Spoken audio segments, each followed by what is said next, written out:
Evening, America. It's 7 p.m. Monday, October 26, 2020, and it is time to queer up the news. We are literally out of the closet and into the headlines. So many of your stories we are going to tell this evening on Queer News Tonight. The world's first live daily queer evening news show, Out of the Closet and Into the Headlines on Q News Tonight. Well, thank you for joining Queer News Tonight. We are live. This is an unedited LGBTQ evening news show, so anything can happen. Tonight, we bring you the news of and a perspective from the LGBTQ community. Proud to have Queer News Tonight contributor David Treese joining us now.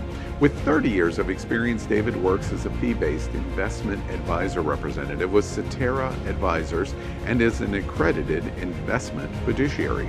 He understands financial markets and is a professional financial planner. David has been featured in the Miami Herald, Sun Sentinel, PBS's Nightly Business Report, The Washington Post, and on NBC6 in an Emmy award-winning series about his work. And of course, is a member of the LGBTQ community.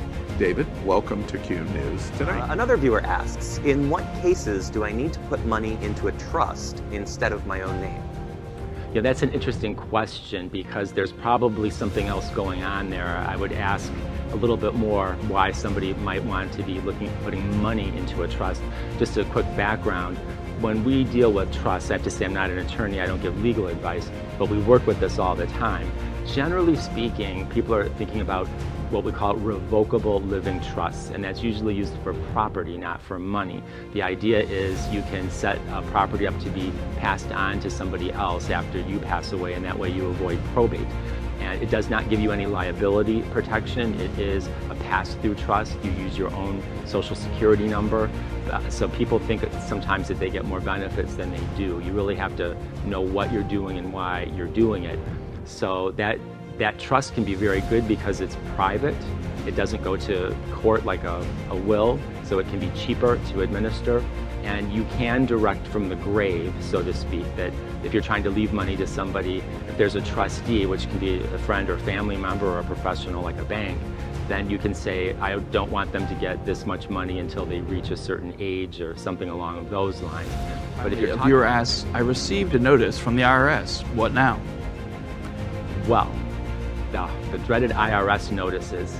First of all, don't do what Donald Trump has done with COVID-19 and say, oh, it'll magically disappear, it'll all go away. I think you get this and you'd want to just ignore it, but that's the worst thing you can do. Find out what that notice is. One of the interesting things is we deal with the IRS all the time, and they're not these vultures trying to get you. They're generally, if there's a problem, you can solve it and work with them. So what is that notice? Is it that you owe money? And then why is it? I've had this happen recently with a client where we sold some stock and the cost basis wasn't transferred. So that means that he owes a lot more on the gain. The idea behind that is you buy a stock for 100, you sell it for 110, your gain is 10, you pay taxes on it. If the cost basis wasn't reported, they're going to charge you as though the whole 110 were gain. So it could be a simple accounting issue. It depends on what that issue is. It could be, I've had this happen. I have somebody who's part of our LGBT community who owns a dry cleaner, and she wanted to open an IRA with me. So perfect, we got this open, and then later on she gets a notice from the IRS, and it's that she's not eligible to contribute. I'm like, oh, why is that? It's because she's not paying herself a salary. Her accountant is keeping her off the books. So that's a mistake. I've had this happen twice, actually. So if you're not eligible to contribute to an IRA because you're showing no earned income, you can't do it, and you're going to get a notice like that. If it's an audit, then that means they probably think there's something bigger wrong, but not necessarily. It happened to me. I was audited once. There were mistakes. I was doing my own taxes, but after the end of it, I got $1,000 back, a refund. So just deal with it. That's the most important thing, and get professional help, like from a CPA, if it looks like it's going to be a little tricky.